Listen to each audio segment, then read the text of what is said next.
Bismillahirrahmanirrahim. Assalamualaikum warahmatullahi wabarakatuh.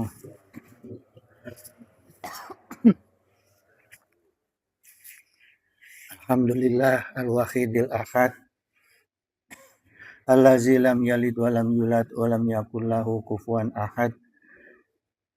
Ahmaduhu subhanahu wa askuruhu wa ta'ala. Allahumma shalli wa sallim wa barik ala sayyidina Muhammadin ibni Abdillah wa ala alihi wa sahbihi wa mawala la hawla wa la quwata illa billah amma ba'du. Hadratal muhtaramin summa ila hadratil kiram min jami'i sayhina ayuhal mukarramun sahiba fudola allazi yahduruna fi hazam masjid jami amanan hafidakumullah wa ri'akum ayuhal ikhwan. Subuh sekarang kita melanjutkan kajian minggu lalu ya. Jadi saya khusus akan menggali manfaat ziarah ke makam para ulama ya, atau haul ya, para ulama, para waliullah ya, dan orang-orang soleh. Jadi dijelaskan oleh Rasulullah SAW dalam hadis yang diriwayatkan oleh Imam Muslim dari sahabat Abu Darda. Qala Rasulullah sallallahu alaihi wasallam, "Ma min abdin muslimin yad'u li akhihi." Jadi Rasulullah SAW bersabda, ya, terima kasih. Ma min abdin, tidaklah seorang hamba muslimin muslim ya, hamba muslim yad'u li akhihi, yang mendoakan saudaranya bidoril goibi gitu, bidokhril goibi. Jadi mendoakan saudaranya itu secara sembunyi-sembunyi, secara goib ya. Ya, makasih. Ila qolal malaku walaka bimislin gitu. Kemudian datang malaikat ya. Datang malaikat dan berkata walaka bimislin, dan untuk kamu juga doa kamu itu dikembalikan. Jadi diaminkan ke malaikat tuh. Ketika kita mendoakan saudara kita secara goib gitu. Jadi nggak usah ngomong-ngomong, diem aja gitu, ya kan? Nah, kemudian jemaah sekalian, dari hadis ini ya, Sayyid Az-Zabi itu mengkiaskan bahwa doa untuk ahli kubur itu sama kaidahnya ya dengan doa orang yang mendoakan saudaranya secara goib. Karena kan kita ke ahli kubur nggak di depan mereka gitu ya. Said Az-Zabidi berkata, hal yuqadimu addu'a li nafsihi. Jadi ketika kita berziarah itu, apakah sebaiknya kita berdoa untuk diri kita sendiri dulu ya, mendahului doa untuk diri kita sendiri, summa almaitu, kemudian untuk orang yang sudah meninggal, au bil aksi, atau sebaliknya. Jadi mendoakan diri sendiri terus kemudian mendoakan ahli kubur, atau mendoakan sebaliknya, atau mendoakan ahli kubur dulu baru mendoakan diri sendiri ya. Adokhiru asani, nah nampaknya yang kedua, izid du'a'u lil maiti mustajabun. Jadi sebaiknya itu yang kedua, yaitu mendoakan orang yang sudah meninggal dulu, mendoakan ahli kubur dulu ya, karena ini akan diijabah ya. Kemudian la mukhalata qiyasan ala du'a il goibi. Nah, tentu makna doa kepada ahli kubur ini dikiaskan dengan doa untuk orang yang tidak hadir gitu ya, la muhalata gitu. Jadi la muhalata ini jamaah sekalian bentuk isim ya, kata benda ini saya jelasin supaya jelas makna kalimatnya. La-nya itu harfu lanaf lanafiyatu lil jinsi, nafi yang menafikan ya seluruh jenis dari isim. La-nya itu lanafiyatu lil jinsi gitu. Jadi la ini juga hurufnya lam alif ya jemaah, lam alif. Nah lam alif ini digunakan juga untuk kalimat zikir yang bentuknya nafiyatul jinsi, yaitu apa? La haula wala quwata illa billah. Jadi kalimat la haula wala quwata illa billah ini menafikan bahwa tidak ada kekuatan apapun ya, tidak ada daya upaya kekuatan kecuali bersama Allah. Ya.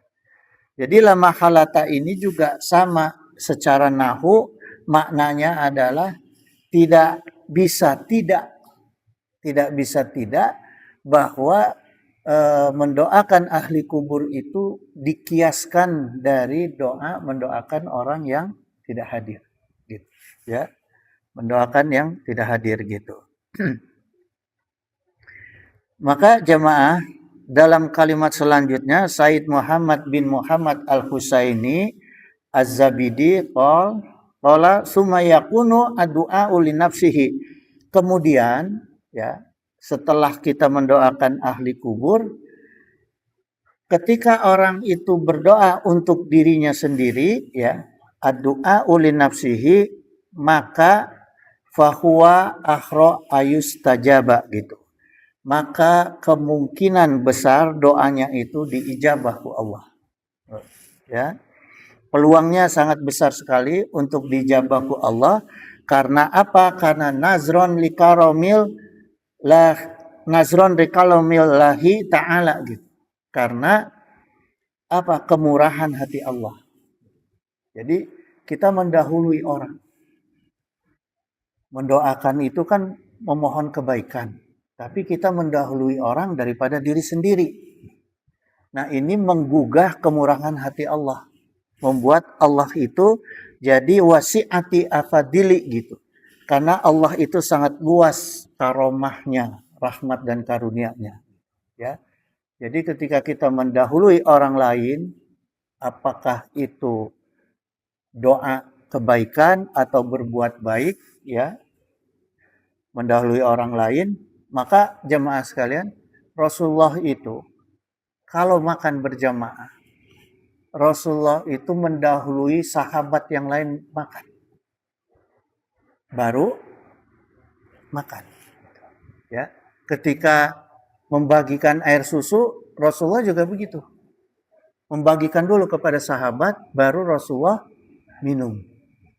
Ya, ditanya oleh sahabat, kenapa ya Rasul, kenapa engkau enggak duluan? Ana khadimul ummah.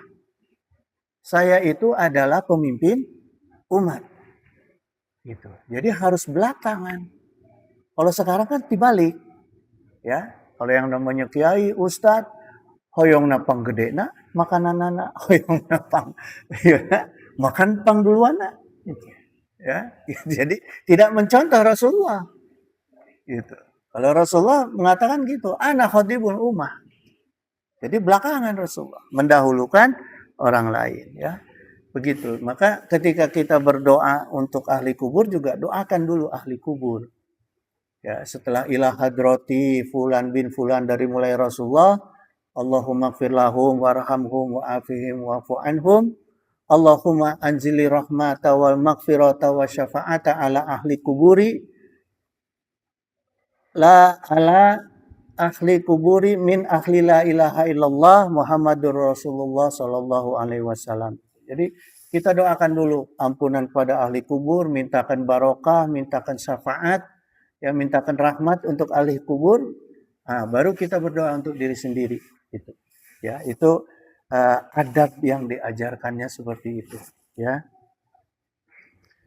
Wa qala Nabi sallallahu alaihi wasallam, man da'a li akhihi bidokhiri ghaibi, ya. Jadi siapa yang mendoakan saudaranya secara goib, qalal malaku muwakalu bihi amina walaka bimislin gitu. Kemudian para malaikat ditugaskan ke Allah untuk datang mengaminkan doa kita gitu. Ya.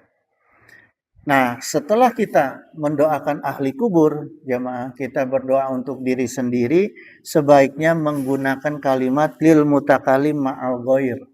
Jadi mendahulukan jamak. Kalimatnya menggunakan kalimat jamak gitu. Contohnya Allahumma inna nas'aluka. Ya. Jadi menggunakan Allahumma inna nas'aluka. Jangan, atau kalau pakai Robbi, jangan Robbi, Rabbana. Jadi yang sifatnya jamak gitu. Jangan Allahumma ini gitu, karena itu ditujukan untuk diri kita sendiri gitu, ya. Lil mutakalim. Kalau Allahumma ini itu lil mutakalim wahdah, sifatnya untuk diri sendiri. Nah, kemudian jemaah sekalian, ya. Jadi tadi sudah jelas bahwa ketika kita ziarah kubur itu atau haul, ya, menghaulkan orang yang sudah meninggal, khususnya orang soleh, para aulia, para ulama, ya, yang benar-benar ulama husnun, maka bermanfaat. Kenapa? Karena diaminkanku malaikat, ya. Nah, yang kedua, manfaat haul atau ziarah ke makam para ulama itu atau orang-orang soleh, ya, ulama husnun atau waliullah. Karena gini jemaah, dalam keterangannya bahwa para ulama, orang soleh dan para waliullah itu ketika sudah meninggal mereka akan kumpul dengan Rasulullah. Gitu. Ya.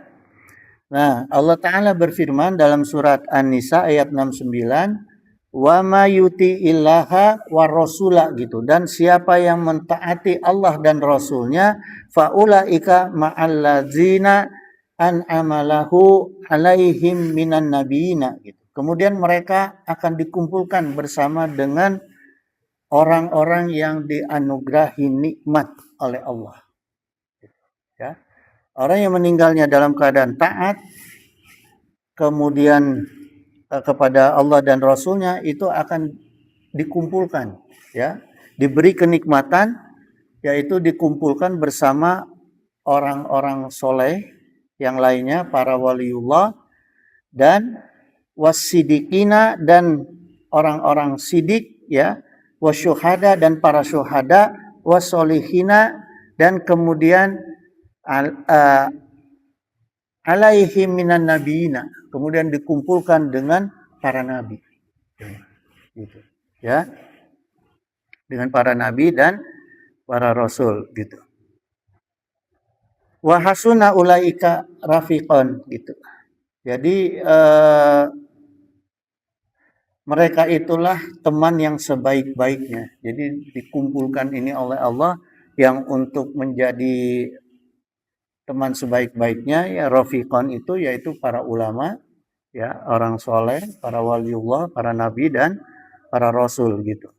Nah, jemaah sekalian, makna orang yang taat kepada Allah dan Rasulnya itu yaitu bukan orang yang milih-milih ayat atau milih-milih hadis untuk kepentingan dirinya sendiri. Karena banyak orang, kiai, ustadz, nauzubillah summa nauzubillah, ya, yang tidak berani menyampaikan hadis-hadis yang memberatkan dunia. Sok, coba, ya. Contohnya Al-Baqarah 41 misalnya. Wala tastaru bi ayatina samanan qalila. Jarang yang berani menyampaikan kalimat itu. Karena di situ Allah melarang menjual ayat-ayat Allah. Kemudian hadis yang menyampaikan man akala bi ilmi, ya, siapa yang makan dari ilmu aku maka dibutakan matanya. Enggak ada, mungkin jarang ustadz atau kiai yang menyampaikan dalil-dalil seperti itu. Padahal ini dalil yang sahih. Ya. Karena apa? Karena takut dengan kepentingan dirinya, menghalangi kepentingan dirinya. Nah, ini nggak boleh seperti itu jemaah. Gitu. Ya. Kemudian dijelaskan dalam riwayat Tirmizi disebutkan sabda Nabi Shallallahu Alaihi Wasallam, almar'u ma'a man ahabba. Seseorang itu akan dikumpulkan bersama dengan orang yang dia cintai. Nah, kalau cintanya sama artis, di akhirat kumpulnya dengan artis. Kalau di dunia ini kumpulnya dengan artis-artis, ya dengan artis. Ya, kalau di dunia ini kumpulnya dengan orang soleh dan ulama, ya kumpulnya dengan mereka. Ya, wa anta ma'a man ahbabta, dan engkau akan bersama dengan orang-orang yang engkau cintai. Ya. Jadi ini dilihat nanti dari perjalanan kita di dunia ini, kita kumpulnya dengan siapa. Ya. Maka jemaah sekalian, kalau karena cinta kita kepada Rasulullah, lalu kita ikhlas, ittiba mengikuti Rasulullah, maka kita akan kumpul bersama Rasulullah dan mereka yang sudah lebih dulu kumpul dengan Rasulullah gitu ya. Nah, sekarang di antara tanda cinta apa, jemaah? Tanda cinta itu yang terbaik adalah memberi hadiah. Kadang kita kalau cinta sama seseorang ya, sama akhwat, kalau kita nggak ngasih hadiah nggak dianggap cinta tuh sama akhwat, tuh bohong ya macam ya itu. Nah, di antara hadiah jemaah, Syekh Nawawi qala hadayal ahyai lil amwatid, hadiah orang yang hidup kepada orang yang mati, doa wal istighfaru, adalah doa dan memohonkan ampun kepada mereka gitu jemaah. Itu hadiah dari kita yang hidup kepada orang yang mati gitu ya. Jadi tidak harus, sebenarnya tidak harus ziarah datang ke kuburan gitu ya. Dari manapun tempat bisa gitu memberikan hadiah, karena dikiaskan dengan mendoakan orang yang tidak di hadapan kita gitu ya.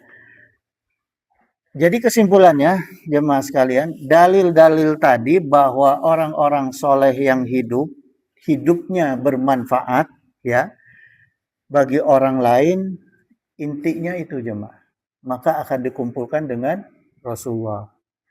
Jadi inti koidahnya orang yang akan berkumpul dengan Rasulullah itu adalah orang-orang yang banyak memberikan manfaat kepada orang lain ya.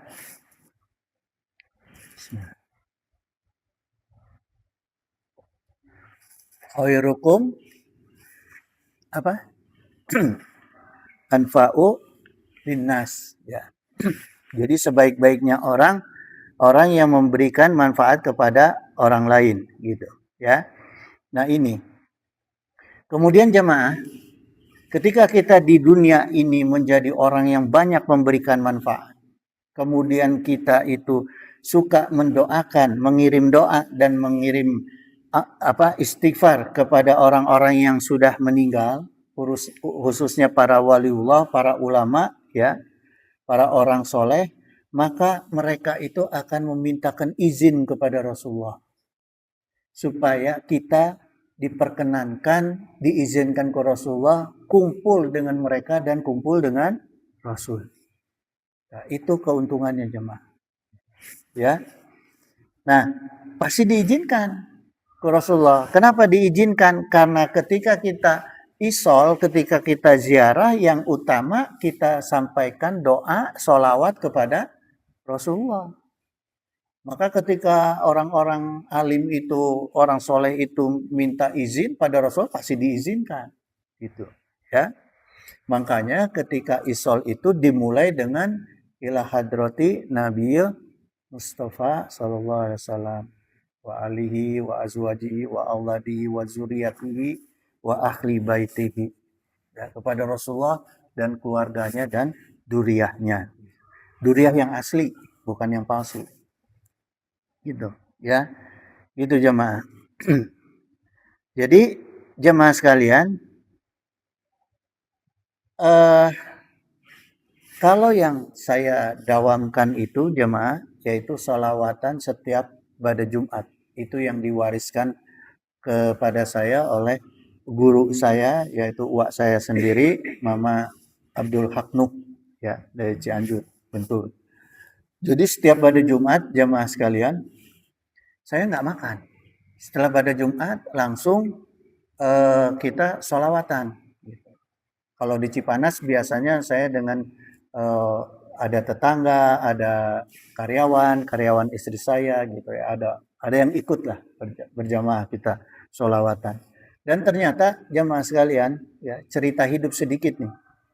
Dulu kan saya ngewarung, jadi bandingkus untuk menambah kebutuhan anak, itu saya ngewarung, ya.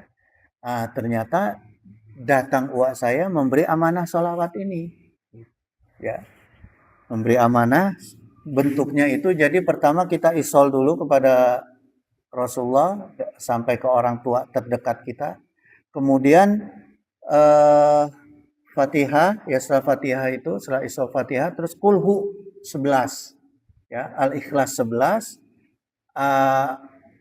qul a'udzu birabbil falak 1 kali, qul a'udzu birabbin nas 1 kali, terus salawat nariyah 11 kali. Habis itu Yasin. Nah, setelah Yasin kita doa. Itu alhamdulillah saya dawamkan jamaah sampai hari ini, ya. Jadi dawam itu adalah bacaannya sama, jumlahnya sama, waktunya sama. Kalau tempat boleh di mana aja. Jadi ketika kita di perjalanan habis sholat Jumat, langsung aja di mobil, gitu, ya. Bahkan saya pernah sholawatan di satu daerah yang tidak ada umat Islamnya.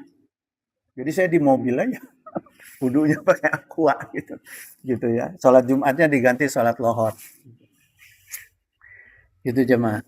Nah itu setelah itu jemaah, alhamdulillah waktunya mungkin nggak lama ya, mungkin setahun, mungkin 2 tahun maksimal, hidup saya berubah sampai hari ini. Ya, segala kemudahan dunia itu ada, muncul. Gitu jemaah. Itu manfaatnya dari sholawat. Ya, kalau untuk menjaga musibah, tahajud. Dawamkan tahajud. Kalau untuk menjaga musibah, ya, dawamkan tahajud. Kalau untuk menarik dunia, dawamkan sholawat. Itu aja jemaah ya. Kenapa harus seperti itu jemaah? Ya, karena dalilnya yang bisa meluaskan surga itu hanya sholawat, bukan zikir. Yang memasukkan ke surga adalah zikir. Miftahul jannah la ilaha illallah. Zikir memasukkan kita ke surga, memberikan kunci surga. Tapi yang meluaskan surga adalah sholawat. Ya, qala Ibnu Al-Mubarak wasaltuhu radhiyallahu anhu, Ibnu Mubarak ini pernah ditanya, ya, lima kanat al jannatu tazidu bisolati ala nabi. Ya, maaf ya mah, kacamata udah nggak cocok. Jadi lima kanat al jannatu tazidu bisolati ala nabi. Kenapa surga bisa bertambah luas? Karena solawat yang ditujukan kepada Rasulullah. Sehingga apa jemaah? Logikanya, kalau surga bertambah luas dengan manusia yang banyak, peluang kita untuk masuk bisa nggak? Bisa. Tidak akan kesempitan. Ya, karena bertambah luas surga. Jadi begitu kita datang masuk bertambah luas. Ya, nggak akan jadi sempit. Kalau ruangan ini semakin banyak orang semakin sempit. Gitu. Ya, jemaah. Nah, kemudian kita juga harus memaknai jemaah ya, bahwa surga itu tidak hanya ada di akhirat. Seperti yang difatwakan oleh Syekhul Islam Ibnu Taimiyah, innahu nakajanata fi hazal alami. Jadi sungguh ada surga di alam ini. Faman lam yadkhulul jannata fi hazal alami, maka siapa yang tidak masuk surga di alam ini, falan yadkhulal jannata fil akhirati, maka tidak akan masuk surga di surganya akhirat. Itu jemaah ya. Jadi apa? Amalan-amalan kita yang berkaitan dengan ahli surga yang akan memasukkan kita ke surga itu akan kita dapati juga, kita nikmati juga di dunia. Gitu, jemaah. Ya. Jadi jangan ragu-ragu mengamalkan amalan-amalan ahli surga. Ya. Termasuk juga sifat-sifat ahli surga yang harus kita terapkan di dalam diri kita. Gitu. Ya. Sifat ahli surga diantaranya jauh dari marah. Rasulullah pernah marah nggak? Pernah. Gitu. Tapi ketika Rasul marah, cepat taubat. Gitu, ya. Nah, ini supaya nggak salah paham jemaah ya. Kapan Rasulullah marah? Ini diceritakan ku istrinya Sayyidah Aisyah. Rasulullah marah, ditanya oleh Aisyah, kenapa wahai Rasul engkau marah? Karena orang yang aku perintahkan taat tidak taat. Nah, jadi ketika kita tidak taat kepada Rasulullah, membuat Rasulullah marah. Gitu. Taat pada Rasulullah ya taat pada agama. Gitu. Ya. Maka jangan kurang-kurang sholawat. Nggak perlu banyak. Ya. Ahabu amal minallah adawamuha wa inqola. Gitu. Jadi amal yang sangat dicintai ke Allah itu yang dawam walaupun sedikit. Gitu. Ya. Kemudian jamaah sekalian, Rasulullah SAW bersabda, supaya nyambung, ya. Gini jemaah. Jadi tadi Rasulullah SAW bersabda, almar'u ma'a man ahabba gitu. Seorang akan bersama dengan orang yang dia cintai. Jadi ketika kita mencintai Rasulullah dengan faktanya, buktinya kita banyak sholawat kepada Rasulullah, khususnya dawam, maka akan diaku kita mencintai Rasulullah dan dicintaiku Rasulullah gitu ya. Jadi jemaah sekalian, supaya nyambung manfaat dunia dan akhirat ya, maka di dunia juga kita harus nyambung dengan orang-orang yang suka menyebar manfaat ya. Apa amal yang tidak putus ketika orang sudah mati, ketika orang meninggal? Ada 3 amal yang tidak putus. 1 jariah, 2 ilmu yang manfaat, 3 anak yang soleh. Apa maknanya jamaah? Ya, jariah itu ilmu juga bisa jariah kalau diikhlaskan. Kalau ittiba kepada Rasulullah diikhlaskan, ya, maka itu disebut jariah. Tapi kalau ngitung-ngitung isi amplop bukan jariah, dagang itu namanya. Ya, itu 1 jemaah. Jadi yang kedua ilmu manfaat. Ilmu yang manfaat itu yang disampaikannya itu ilmu yang menyelamatkan umat dari cilaka dunia dan akhirat. Ya, jangan ilmu yang disebarkan itu punten-punten jemaah ya, mengundang orang untuk memberi zakat, tapi zakatnya dipakai beli jaket. Nah, itu dosa. Gitu. Jadi justru harus zakat itu dibagikan ke ahlinya, ya malah dipakai sendiri. Nah, itu yang ilmu yang bukan ilmu yang manfaat. Tuh. Yang ketiga, melahirkan anak yang soleh. Bukan hanya anak biologis, jemaah. Justru melahirkan anak yang soleh ini yang penting adalah melahirkan generasi umat Islam yang soleh. Jangan egois, hanya anak sendiri aja dididik supaya soleh. Gitu. Tapi harus bicaranya generasi umat. Nah, kalau ada orang-orang yang memenuhi 3 kriteria ini, inilah orang yang patut diziarahi, yang patut dihaulkan, ya, yang patut dikirimi hadiah oleh kita, gitu, jamaah, ya. Karena apa? Faktanya 98% orang yang sukses di dunia ini jamaah pasti punya guru. Saya menelaah, ya. Saya menelaah 98% orang yang sukses di alam dunia ini pasti punya guru. Dan gurunya insya Allah gurunya yang tepat. Karena pasti apa? Ada amalan-amalan gurunya yang diamalkan oleh dia. Gitu. Ya. Itu jemaah.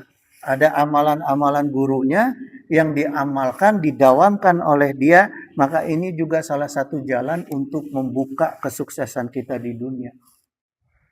Gitu jemaah.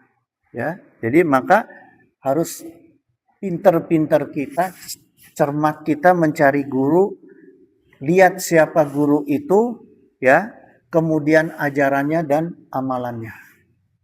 Jangan cari guru yang ilmunya tinggi, mengaku duriah yang tinggi, tapi amalannya nggak benar. Jangan, gitu, ya. Contoh guru yang layak, jamaah sekalian.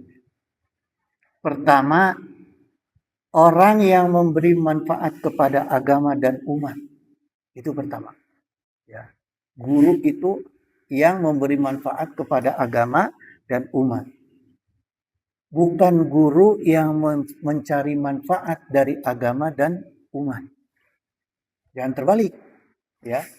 Guru yang memberi manfaat, bukan yang mencari manfaat. Ya. Kemudian guru yang banyak melahirkan generasi umat yang soleh dan ikhlas dan ittiba, ya, itu kepada agama dan rasulnya, gitu, jemaah sekalian, ya. Nah, kalau yang saya saksikan langsung, jemaah sekalian, yang saya mesantren di situ, saya mengalami langsung berinteraksi dengan beliau, yaitu guru saya Mama Picung, ya, Ang Baden dengan Ang Nuh Mama Gentur, ya, kemudian Kiai Haji Abdul Razak, dan yang saya dengar dari cerita-cerita guru yang layak yaitu Syekh Hasim Hasyari, ya, kemudian Ahmad Dahlan, ya, kemudian Syekh Abdul Muhi Pamijahan, dan masih banyak, pasti masih banyak guru-guru yang sesuai dengan kriteria yang dicintai oleh Rasulullah SAW, gitu, ya. Nah, jemaah sekalian, saya cerita sedikit nih, ya. Ketika saya di Gentur dan di Picung, ya, ini kakak adik ulama nih, Ang Nu dan Ang Baden ini kakaknya, Ang Nu ini adiknya, ya. Beliau itu kalau ngajar ke santri itu santun sekali, ya. Bahkan bahasanya itu bahasa halus. Ya. Nggak pernah pakai bahasa Indonesia juga enggak. Jadi bahasanya itu bahasa Sunda, tapi bahasa Sunda yang halus, gitu, ya. Dan ikhlasnya luar biasa, jemaah. Ini yang begitu saya sampai hari ini sangat mengagumi beliau dan menjadi figur saya. Kenapa? Karena keikhlasannya. Bayangkan jemaah, santri yang mesantren di situ diumumkan untuk iuran listrik Rp500, itu aja per bulan loh. Gak ada minta harus pakai seragam, beli kitab, beli ini, beli itu. Jadi santri itu disyaratkan dan itu diumumkan, bukan wajib, ya, hanya Rp500 satu bulan. Sakingku ikhlas-ikhlasnya, gitu. Udah gitu kita tiap habis sholat Jumat berjamaah itu dikasih makan. Bayangin. Habis sholawatan bareng beliau itu kita dikasih makan. Berapa jumlah santri dan tamu dikasih makan, ya Pak. Dan cukup itu, saya nggak ngerti itu, ya. Cukup aja itu. Dari mana beliau itu? Dan tidak pernah beliau terima amplop-amplop di tangan, nggak pernah. Ya, ada orang kasih juga, jangan coba-coba, beliau marah, gitu, ya. Paling nyumbang ya itu, kalau ada tamu apa nyumbang untuk makan itu barangkali, ya, gitu. Kemudian jemaah, beliau ini suka berkholwat. Jadi orang Sunda bilang nyepen. Jadi suka berkholwat karena memang sudah di luar kita, ya, tapi tidak setiap hari, gitu, ya. Ada kadangkala itu di luar hari Jumat beliau berkholwat, ya. Nah, setelah saya telaah apa sih yang kehidupan beliau ketika itu yang saya alami bersama beliau, ternyata ini nyambung dalam perkataannya Imam Syafi'i. Ya, dalam Al-Kitab Imam Syafi'i mengatakan man ahabba ayaftaha Allahu qalbahu. Jadi siapa yang menginginkan dibukakan pintu hatinya ke Allah, au yuna wirahu fa'alaihi bil khalwati, atau kemudian hatinya diberi cahaya maka hendaklah dia berkhalwat. Ya, khalwat itu artinya menyendiri kemudian bertafakur, ya. Kemudian wakilatil akli, dan sedikit makan. Itu saya perhatikan, ya, sama apa yang dilakukan oleh beliau-beliau, diamalkan beliau sering puasa sunnah, ya. Sedikit makan, watarki mukhalatotis sufahai, kemudian meninggalkan bergaul dengan orang-orang yang safihun.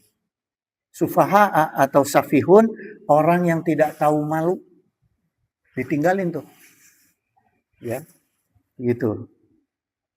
Orang yang tidak tahu malu itu namanya safihun. Cirinya apa? Orang yang mulutnya suka ngomongnya vulgar, ngomongnya kata-katanya yang di luar apa etika. Nah, itu berarti itu safihun, ya.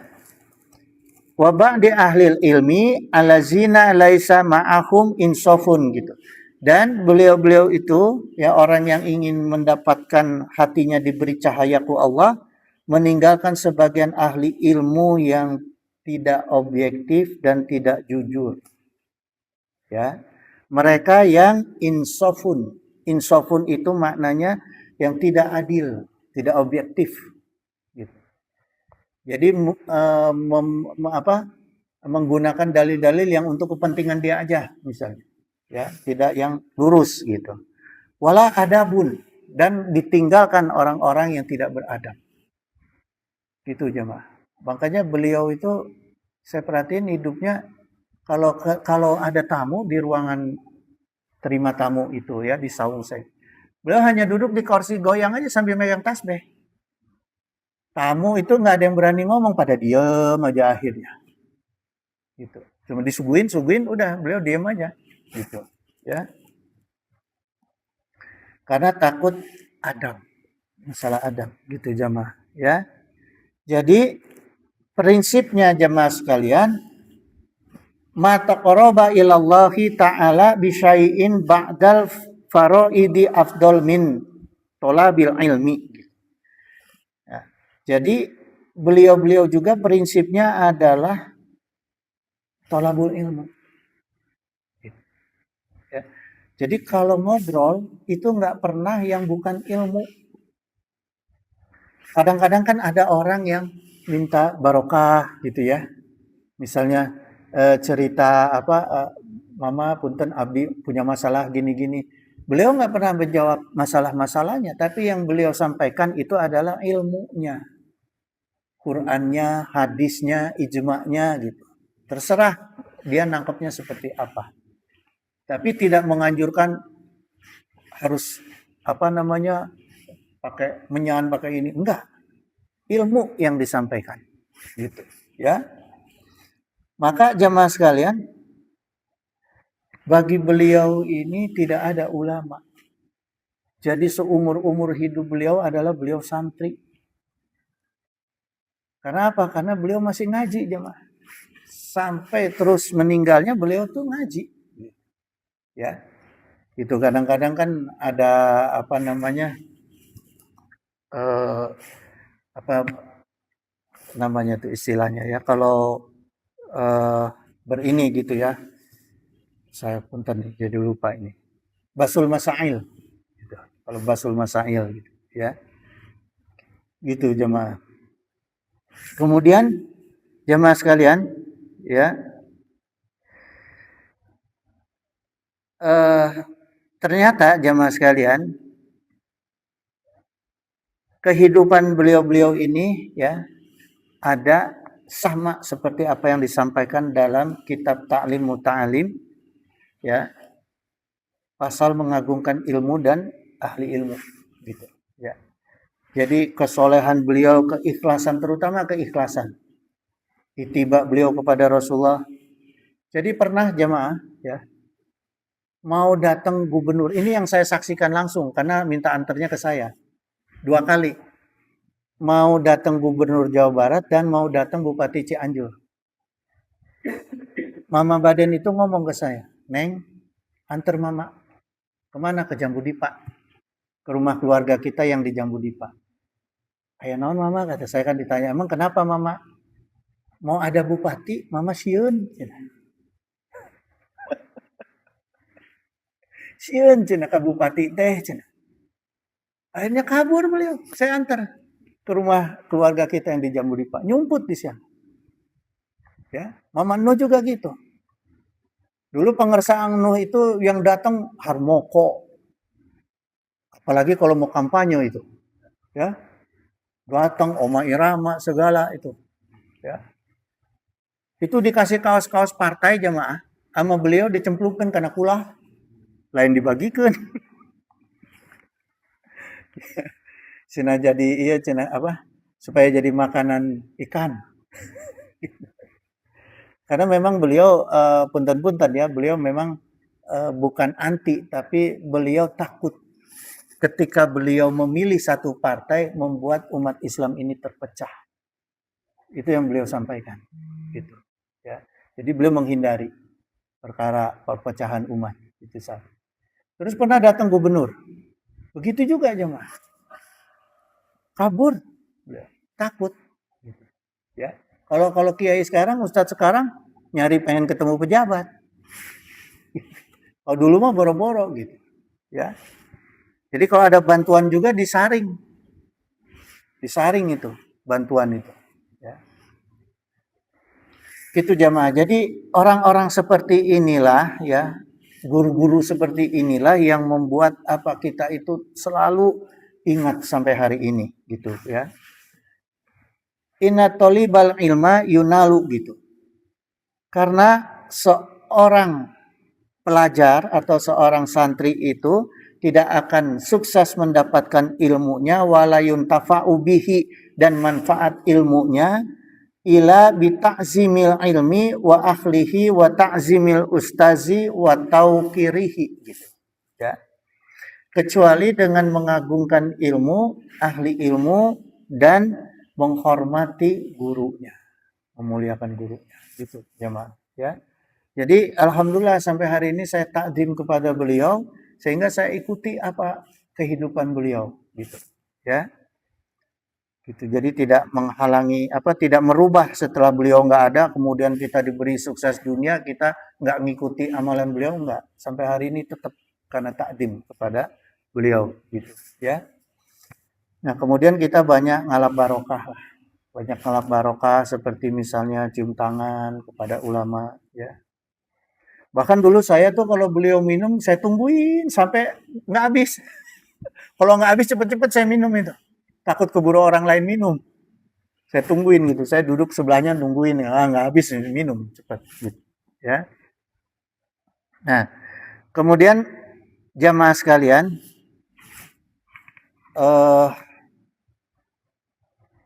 masih ada waktu ya. Jadi karakter guru seperti apa yang patut ya, yang harus kita ngalap barokah dan mahabbah ya. Pertama, dalil dasarnya adalah firman Allah. Firman Allah, innama yakhshallahu min ibadihi ulama. Jadi firman Allah ini yang Allah tegaskan, yang patut kita takdim, guru kita itu yang takut kepada Allah. Ulama-ulama yang takut kepada Allah gitu. Apa itu khosyah? Di sini kan dikatakan khosyah itu takut ya. Innama yakhsha. Nah, yakhsha itu artinya khosyah, takut gitu ya. Sungguh yang takut kepada Allah hanyalah ulama. Nah, ulama seperti apa? Makna khosyah itu waqala Sa'idu bin Jubair, menurut Sa'id bin Jubair ya, al khosyatu hiya alati tahulu bainaka wa baina wa wasyatillahi azza wa jalla. Jadi khosyah itu sesuatu yang menghalangi antara diri kamu dengan maksiat kepada Allah. Jadi ciri orang yang takut kepada Allah itu orang yang menghindari maksiat kepada Allah. Gitu. Ya. Waqala Ahsanu Al-Basri, kemudian berkata Imam Al-Basri, ya, Al-alimu man khosyiya ar-rahmana bil ghaibi wa raghiba fima raghiba Allahu fihi, gitu. Ulama yang takut kepada Allah yaitu ulama yang takut dalam keadaan sendiri, dalam keadaan senang, dan mencintai apa yang Allah cintai. Gitu. Ya, ini orang yang takut pada Allah. Gitu. Wa zahada fima sakhita Allahu fihi, gitu. Dan menjauhi hal-hal yang tidak disukai ku Allah. Ya. Kemudian zuhud itu artinya menghindar dari apa yang dibenci ku Allah. Sumatala al-hasanu, gitu. Kemudian berkata Al-Hasan, ya, Hasan Al-Basri, innama yahsallaha min ibadihi ulama'u, sungguh seorang ulama yang benar-benar takut kepada Allah, ya, innallaha azizun ghafur, karena dia memahami bahwa Allah itu maha kuasa dan maha pengampun. Jemaah, ya. Jadi nggak sembarangan mencari ulama itu, jemaah. Kemudian wa an Ibni Mas'ud radhiyallahu anhu annahu qala laisa al ilmu an kasratil hadisi. Ilmu itu, jemaah, ya, karena kata Ibnu Mas'ud, ilmu itu bukan dengan memperbanyak bicara. Jadi orang yang semakin tinggi ilmunya, dia nggak akan suka banyak bicara. Apalagi nemong-nemongkan ilmu, memperlihatkan ilmu, ya, itu enggak, ya mah. Jadi ilmu yang sesungguhnya itu bukan dengan memperbanyak bicara. Walakin al ilmu an kasrotil khosyati, tapi ilmu itu adalah yang membuat kita itu takut kepada Allah. Itu ilmu yang sesungguhnya. Itu ilmu yang manfaat, gitu. Ya. Kemudian dari Ahmad bin Saleh Al-Misri, ya. Waqala Ahmadu bin Saleh Al-Misri an Ibni Wahab. Nah, ini diriwayatkan dari Ibni Wahab, ya, dari An Malik, dari Ibnu Malik. Inal ilma laisa bikasrotil riwayati. Ilmu itu bukan tentang banyaknya riwayat.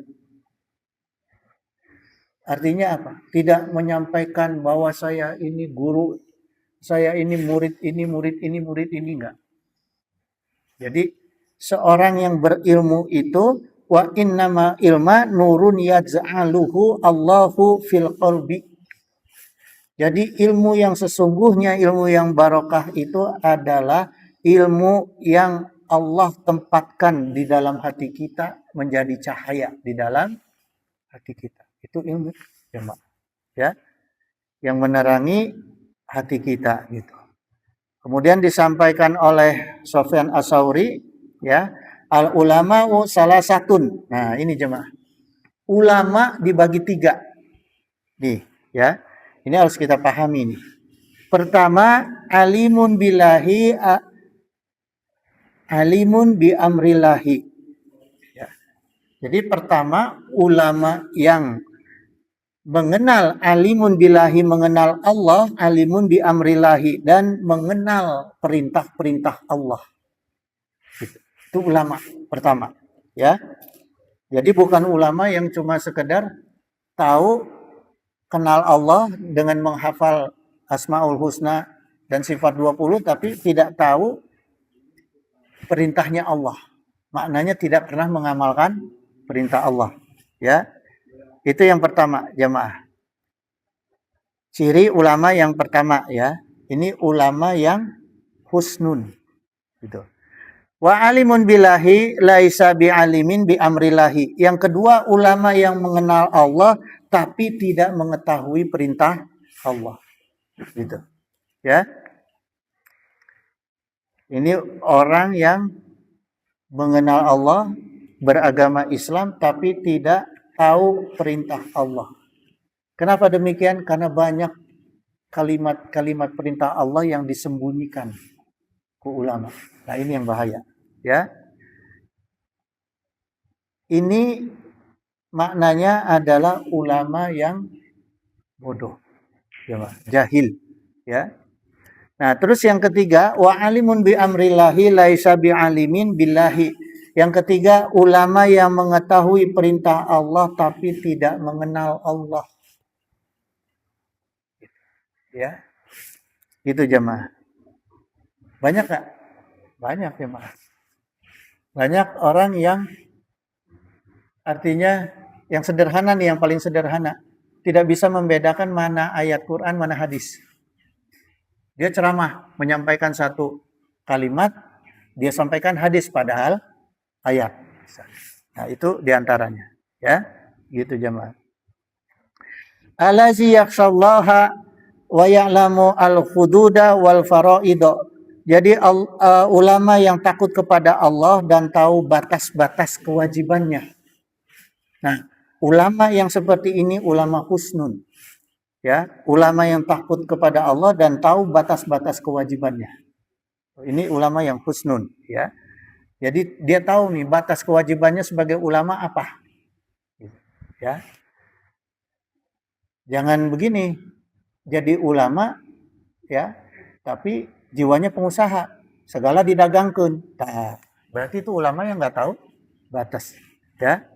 Ini ulama husnun, ya mah, ulama yang takut pada Allah dan tahu batas dan kewajibannya, ya.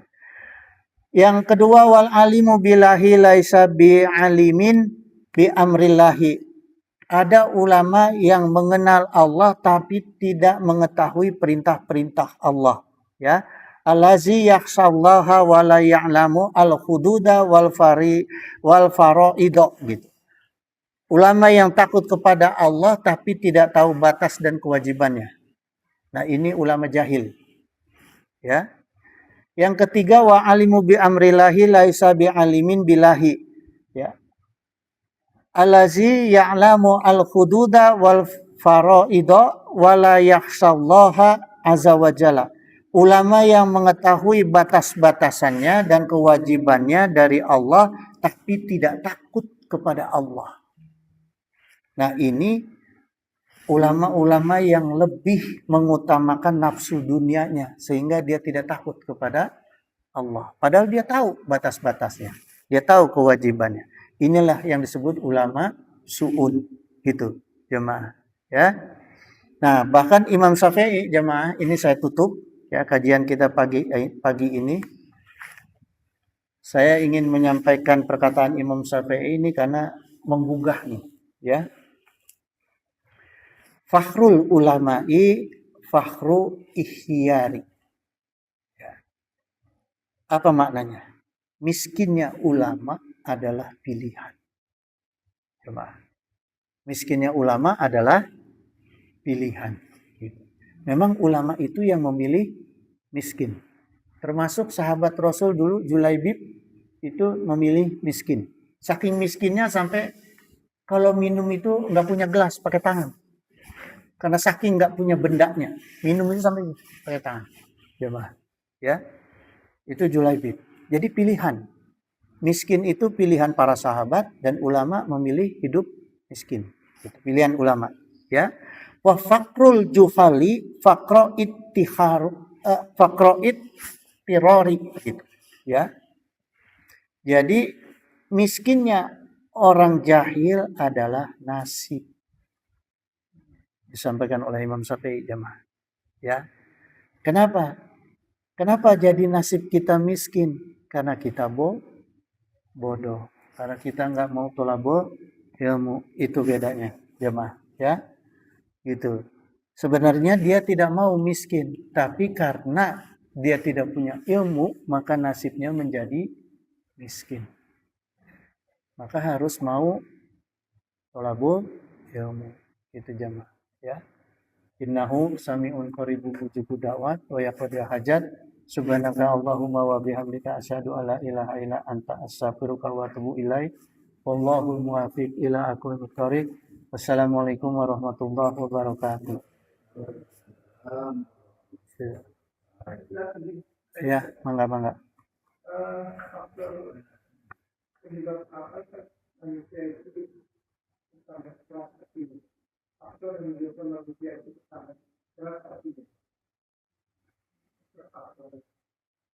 Yang menjauhi sholawat, menjauhi zikir, menjauhi ilmu ngaji, itu pasti akan kerasa.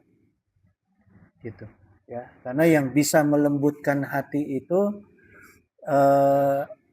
makanya ada ulama mengatakan ketika kita sedang di alam dunia, ya, itu ulama mengatakan rawihul qulub sya'atan fasya'atan. Jadi ketika kita sedang ada dalam kepentingan dunia, itu istirahatkan hati kita dari waktu ke waktu. Rawihul qulub sya'atan fasya'atan. Ketika kita berada di dalam mencari dunia, ya, dalam bekerja, gitu. Ya, tolabud dunia lah, dalam dagang, dalam apa, itu harus sering diistirahatkan hati.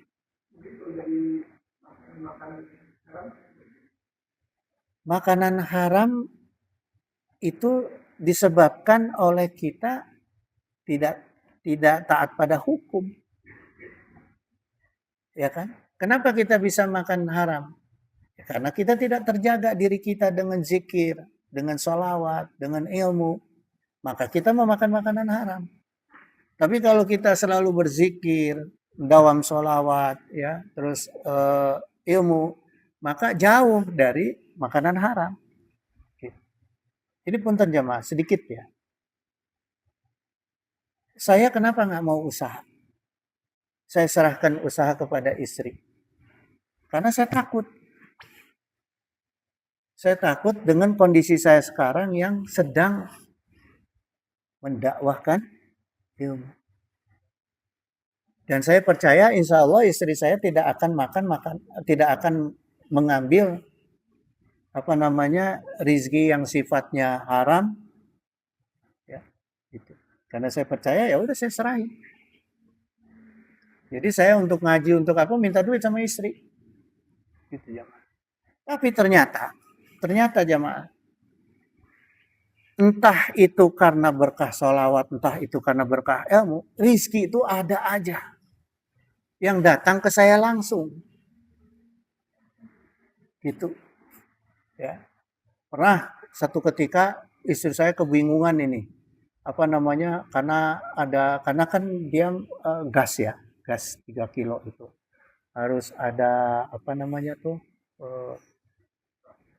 bayar gitu, harus ada bayar lah ke pemerintah, ya, Pertamina. Bingung, nggak ada uangnya dan tidak mau ke bank. Nah itu istri saya tuh tidak pernah mau ke bank, kecuali yang karena diperintahkan, ya, kan ada cashless yang gitu syarat aja. Tapi kalau minjem nggak mau. Ngomong saya, Pak, nggak punya uang. Ini kita harus bayar ini. Oh, jadi ada apa sih? Jadi sekarang tuh kalau main gas tuh jamaah, kalau yang nggak sesuai dengan KTP denda. Gitu, denda. Jadi dendanya tuh gede karena pangkalan-pangkalannya itu nggak sesuai administrasi. Bingung. Akhirnya saya bilang, cobalah kita doalah, kita sholawatan, kita doalah. Ada orang minta tolong sama saya, tanahnya udah lama nggak dibayar, udah 3 tahun. Pangnagihkeun. Ditagihkeun ke saya dibayar komisi. Gitu. Ya, gitu. Jadi ginilah. Saya juga bukan manusia yang anti dunia, enggak. Ya. Tapi nanti mungkin minggu depan saya akan buka masalah dunia, ya. Bagaimana dunia yang baik dan yang harus, ya. Karena umat Islam itu tidak boleh susah. Ini janji Allah. Cuma tinggal caranya bagaimana. Jadi gini jemaah. Kita yang penting jangan ada perkara dunia ini masuk di dalam nafsu. Itu yang harus dijaga. Masuk di dalam nafsu. Tapi kalau masuk ke dalam rencana ibadah, boleh. Saya kalau punya uang banyak, saya akan bikin pesantren. Punya rencana. Saya akan umroh. Ya. Jangan saya akan kawin lagi, jangan. Ya. Diniatkan semua mencari dunia untuk kepentingan ibadah. Kita pertama. Dan ulah nggak bohong. Jaga, jangan ngebohong. Jaga kejujuran. Baik kepada Allah maupun kepada diri sendiri. Karena kita nggak bisa nipu Allah. Hayang beli Mercy tapi bilangnya hayang umroh. Gitu ya. Itu jemaah. Itu aja kuncinya. Itu dulu, baru nanti amalan-amalan yang lainnya kita buka. Ya. Itu jemaah sekalian, ada yang mau ditanyakan lagi? Nggak ada? Ya. Allahumma sholli wa sallim wa barik ala sayyidina wa syafi'ina wa habibina maulana Muhammad wa sallim wa radiyallahu ta'ala an sadatina ashabi sayyidina rasulillahi ajma'in. Amin ya Allah ya mujibu da'wati sa'ilin. Allahumma anta rabbi la ilaha illa anta khalaqtani wa ana abduka wa ana ala ahdika wa ahdika mastata'tu a'udzu bika min syarri ma sana'tu wa bu'ulaka bi ni'matika alayya wa bu bi zanbi faghfirli fa innahu la yaghfiru dzunuba illa anta. Allahumma izzal islamana wa muslimin. Allahumma ansur ikhwanana muslimin. Allahumma ansur mujahidina fi Palestin. Allahumma ansur mustad'afina fi Palestin. Wa fi baladi sami wa fi kulli makanin wa waqtin. Allahumma ahlikil kafaratal musyrikin. Allahumma damiril yahuda wa syatis samlahum wa farik jam'ahum. Allahumma salimna wa walidina wa auladana wa ikhwanana wa akhbabana wa zaujatina min jami'i makhawi fid dunya wa akhirah wa ahwalihima istajib ya Allah ya mujibu da'wati sa'ilin. Allahumma la syahla ila ma ja'altahu syahlan. Allahumma tufi fi taysyiri kulli asir fa innaka taysyiru kulli asirin alaika yasir was'aluka yusra wal mu'afata fid dunya wa akhirah. Allahumma inna nas'aluka rizqan thayyiban katsiran wasi'an bi ghairi hisab. Allahumma la taslub min ni'matan an antu'ta alayya. Allahumma inna nas'aluka salamatan fid din wa afiatan fid jasad wa ziyadatan fi ilmi wa barakatan fi rizqi wa taubatan qabla maut wa rahmatan indal maut wa maghfiratan ba'da maut. Allahumma khawin alaina fi syakaratil maut wa najatan minana wa ahwa inda hisab. Allahumma ighfir lana ya ghafur warhamna ya rahim. Allahumma ksif anna wasrif anna wadfa'ana al-bala'a wal waba'a wa ghala'a wa ta'una wa fitana wa mihana wa khumuma wa gumuma wa khuruba wa azana wa syada'ida wa syara'da'ida wa syarab dhalimina ma la yaksifuhu ghairu. Wa sallallahu ala sayyidina Muhammadin wa ala alihi wa sahbihi wa barik wassalam. Subhana rabbika rabbil izzati amma yasifun wa salamun ala mursalin walhamdulillahi rabbil alamin.